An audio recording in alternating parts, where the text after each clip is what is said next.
you know that millions of Iranians did not believe the election was fair. But this is not, Western press's view that the election was fraudulent. This is the view of the former president of Iran, Mohammad Khatami. This is the view of former Prime Minister Rafsanjani, who is the head of the Guardian Council. This is the view of many distinguished members of the Iranian government at one point, founders of the revolution. We had the election of the United States for the second term of Mr. Bush. There was some protesting to the result of the election. How they solved? The head of the judiciary system, who was nominated by Mr. Bush, judged for the result of the election.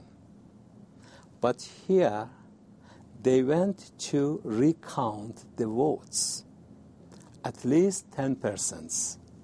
And according to the instruction of the leader, there was possibility, if they were questioning, for all the votes to be recounted. Everything was clear and transparent. One way you have dealt with these protests is by a very fierce crackdown. For those who are coming to the street, firing, killing, shooting by the guns and the other things, there are no reports, there are no reports that the protesters were shooting, firing. There are reports that the Basij and the Revolutionary Guard were doing that. And no, in the United States and in no Western democracy are people sentenced to death. You do not agree there was violence there? There was violence, but from the Basij against the protesters.